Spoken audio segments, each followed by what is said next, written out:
Hello, family and friends. So, I recently received news that my cousin passed away last week at in Jamaica, and it caused me to make some calls to some friends in Jamaica and try to follow up on the situation at Cornwall Regional Hospital.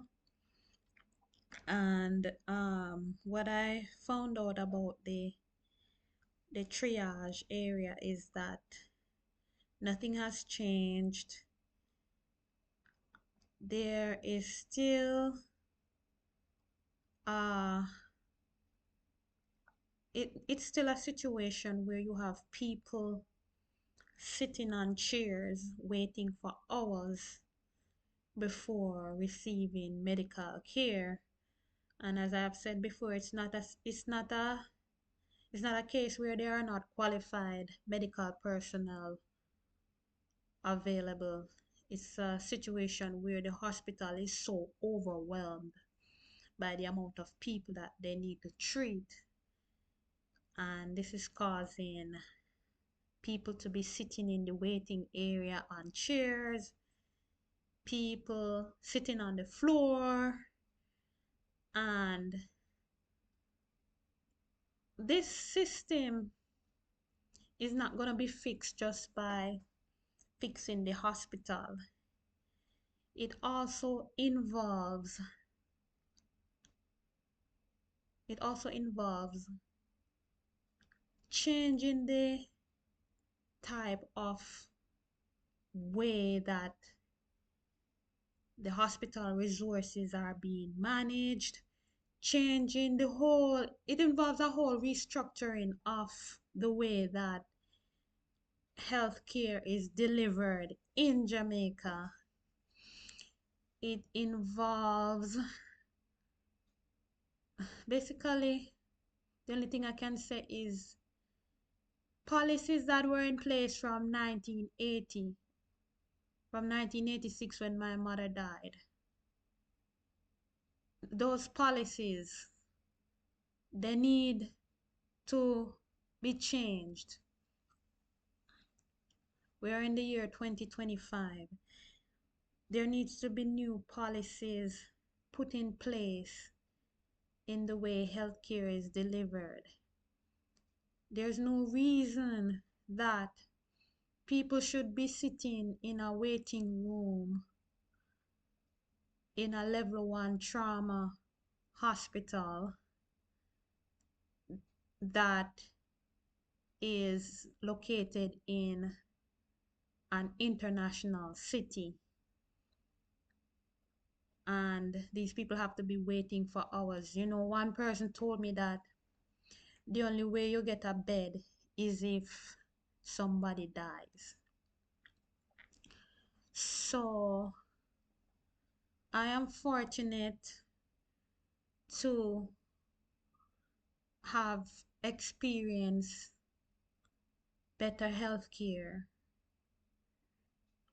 and it pains my heart to think that my family and friends have to suffer because, as I've said over and over again, just down the street from Cornwall Regional Hospital, you have all-inclusive resorts where you have millionaires, billionaires visiting Jamaica every day at these five, six, how many stars hotels, paying 500, 600 US dollars per night, receiving the most luxurious state of the art um, care that you could have anywhere in the world.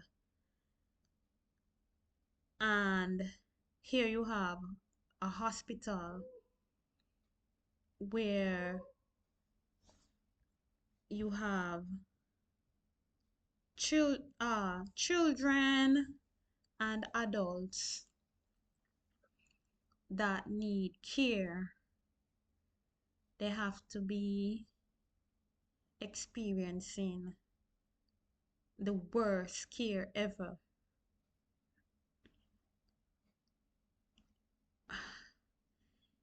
In my experience of the ideal healthcare facility,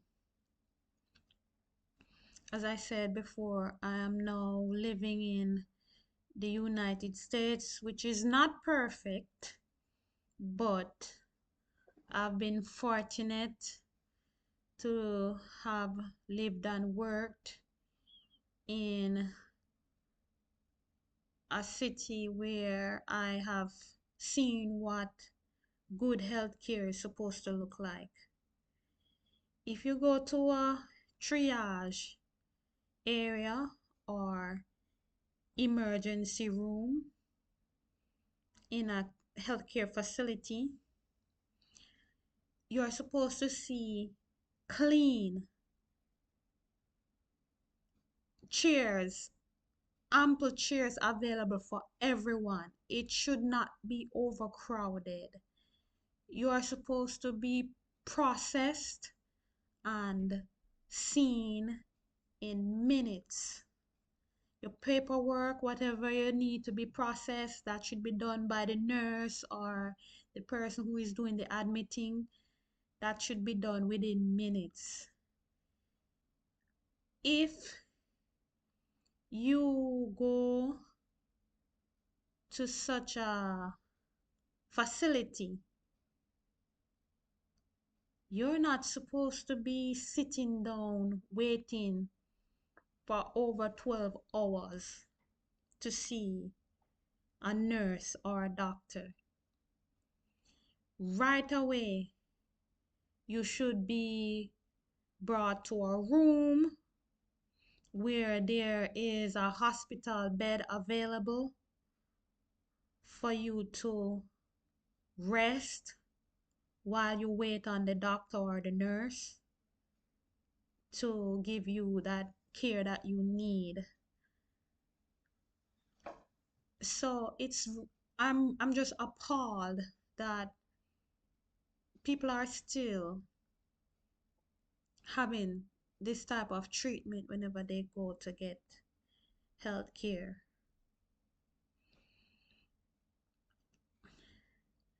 A lot of this involves change in policies that were put in place, as I said, from the 80s or 70s. I think Cornwall Regional was built, was it in the 70s or 80s? I don't even remember. But whatever policies that were in place at that time, they can't be the same policies that the hospital is operating in or operating under in the year 2025. There needs to be a island-wide restructuring of healthcare delivery. This involves paying the doctors and nurses more, and I refuse to believe these lies that there is no money to pay the doctors and the nurses. That is a lie. Money is available to pay the doctors and the nurses. But I guess wherever you go in the world, there will always be doctors and nurses that feel like they are underpaid. But in Jamaica, I must say the situation is very, very drastic. And there needs to be more incentives and better benefits packages. Did I say that correctly? Better benefit packages available for people in healthcare. And there also should be people who are in healthcare in parliament. You need more doctors and nurses signing up to be members of parliament because unless you worked in a clinic or a hospital, it's really hard to explain issues that are of concern to doctors and nurses to people who only have law school training unless they themselves have had to experience what it is like being in a Jamaican clinic or hospital, unless their loved ones have had to experience the treatment, they cannot understand why doctors or nurses need to be paid more or need a better benefits package. So this is why it's important to have young people like myself. I know I'm getting up there, but I still consider myself young. We need more young people in the medical field. We need more people to speak up about the conditions there and to offer fresh new ideas, fresh new ways of doing things. Yes, from what I've heard, when Cornwall Regional Hospital was built, it was a state-of-the-art facility and it was one of the best facilities in the Caribbean. But it's 2025 and a lot of things have changed and we from what I've heard, Cornwall Regional has not been able to keep up with the medical standards required to give that same level of uh, health care that such a facility should be delivering in now in 2025. So a lot of a lot of these a lot of these facilities in Jamaica, they won't they won't be able to meet up to the standards required in 2025 unless the people who are managing these facilities admit that there is a problem, because if you don't admit that there is a problem, then you can't do anything about it. So you have to admit that there is a problem. But if you feel like, oh, everything is okay and we are doing the best that we can, then the problem will never be solved. I just feel like Jamaican people deserve better. I was just talking to another friend who said she was gonna go to visit Jamaica after not being there in 20 years, and she was surprised to hear about the condition of the hospitals and clinics there. If you have never experienced better health care, maybe you don't know that you deserve better. But I'm telling you, I was fortunate to have lived and worked in a city where I was able to see what a good hospital should look like. I know it was crazy during COVID, but the pandemic period, I think it was declared that it is over and now we are moving on. So we need to admit that first we need to We need to admit that we deserve better. We deserve better health care in Jamaica. But because if you don't know what good health care looks like, then you will think that when you go to the clinic, what they are offering, you will think that that's what you deserve. No, you deserve better. And, there may be people that might think that, um, well, the nurses and doctors, they're doing the best that they can. And you are right, they can under the circumstances that they are working with. They are doing the best. And this is where people need to speak up to the government and to the members of parliament and demand better health care.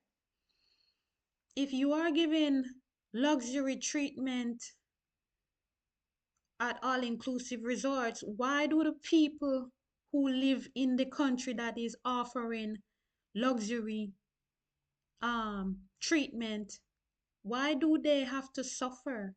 Why can't they have a decent, comfortable hospital room? Jamaicans deserve better. The local people deserve better. The ones that can't afford to pay for a private hospital, the ones that can't afford to fly to Miami um when they need medical care, the ones that have to use the medical services, they deserve better treatment. So I I just want to encourage you all to speak up. You deserve better medical treatment. Call your member of parliament and let him know that you deserve to have facilities that are well equipped with the latest medical technology, the latest equipment, and you deserve to go to a waiting room and be seen in minutes.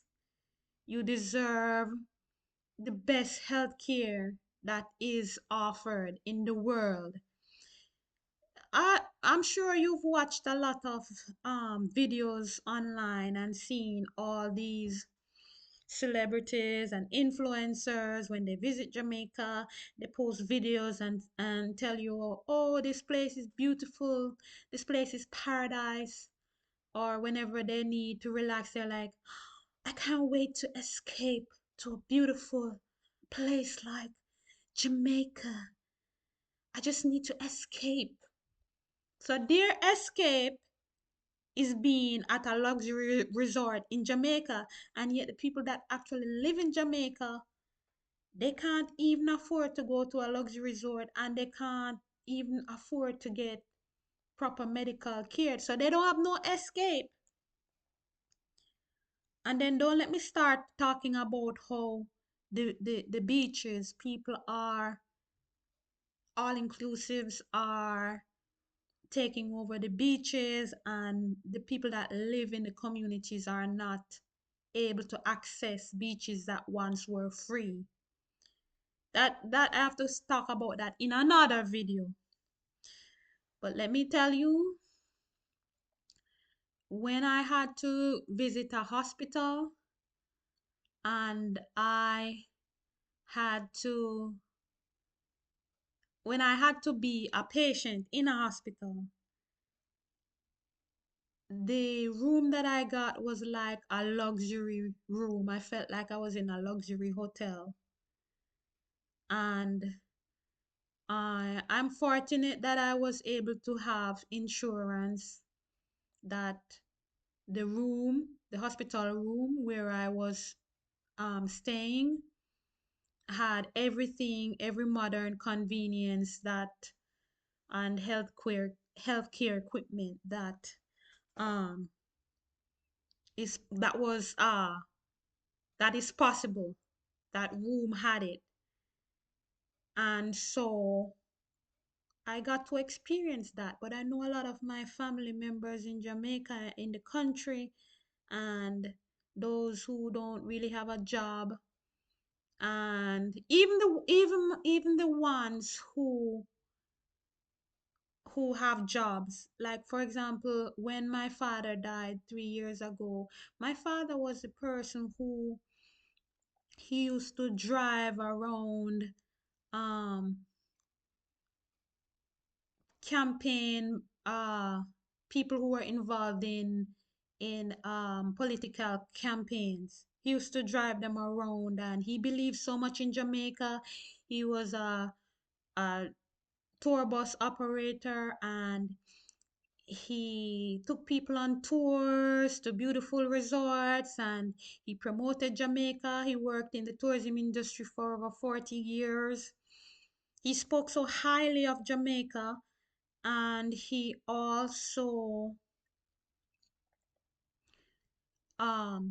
never wanted to leave Jamaica.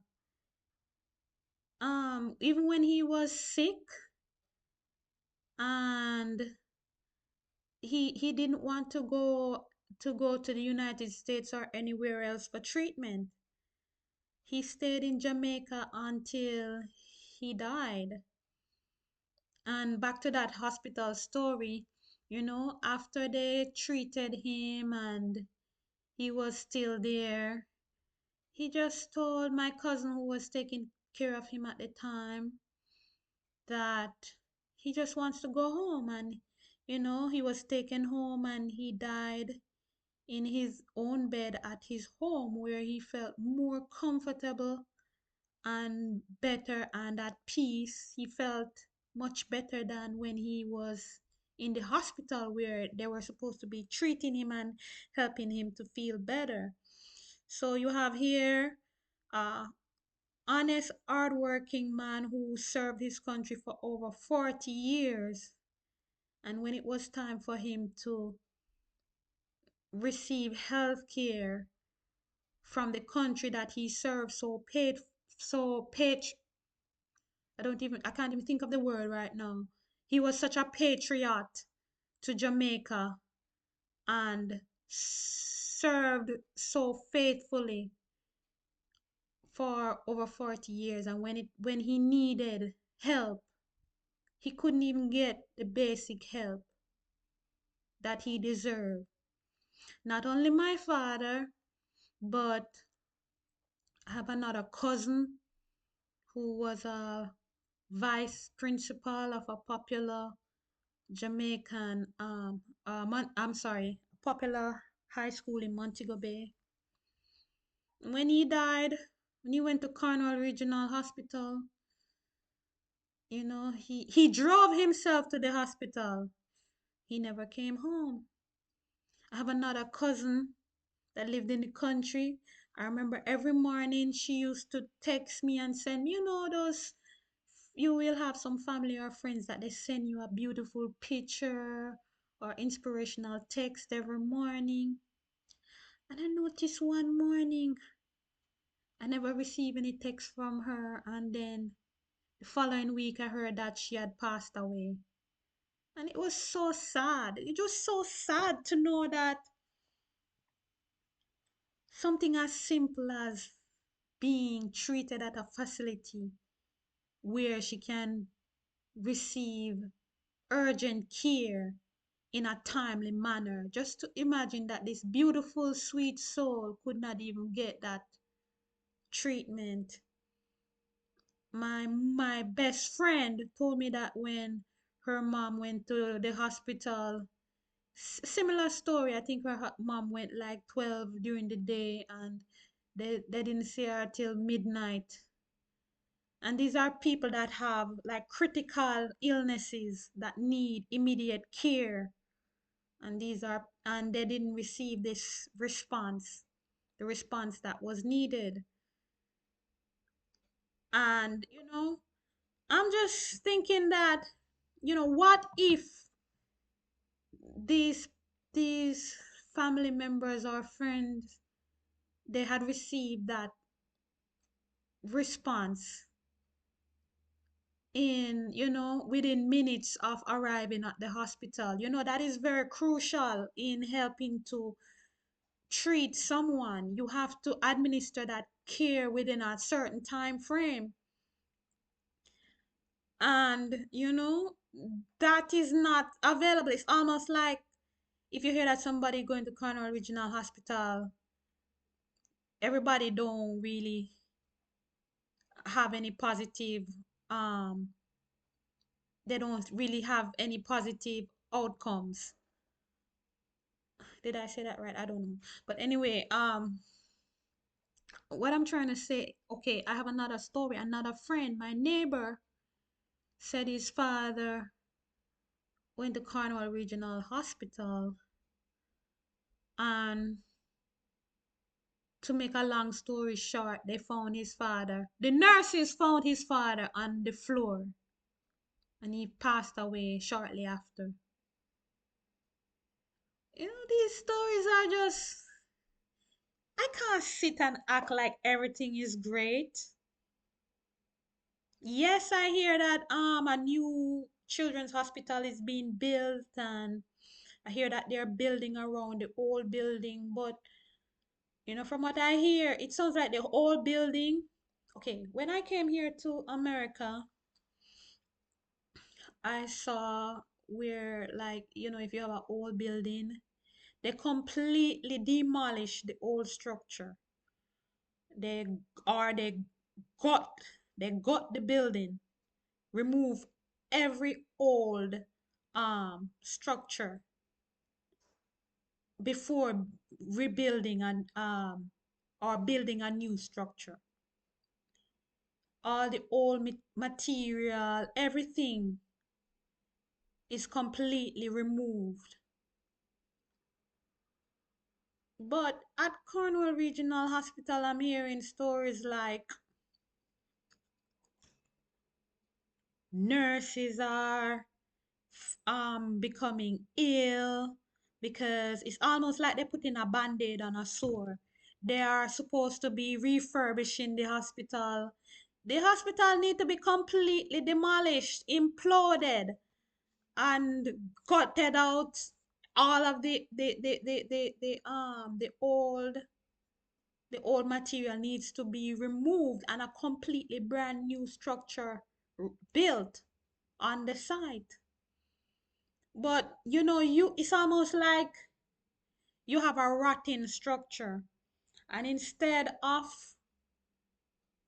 demolishing the rotting structure, you put some brand new paint on it and put some board over the structure, and then you call it that you're refurbishing it. No, you can't do that. You have to completely remove the old structure. And the longer them play dolly house and keep spending money to refurbish and renovate, and no, completely demolish the old structure and build a new one, because you know having people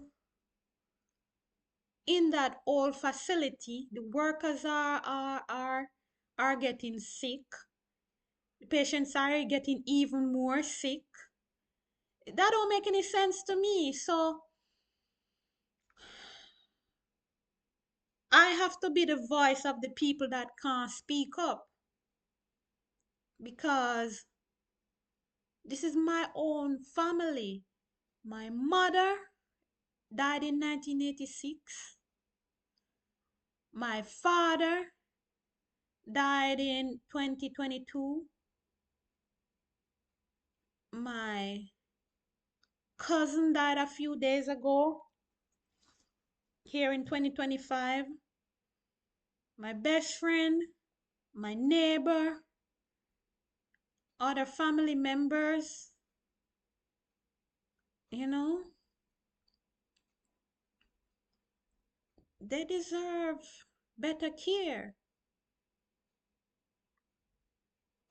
These people, they work hard all their lives, and at the end of their life, they can't even receive the basic care s- you know, that they deserve.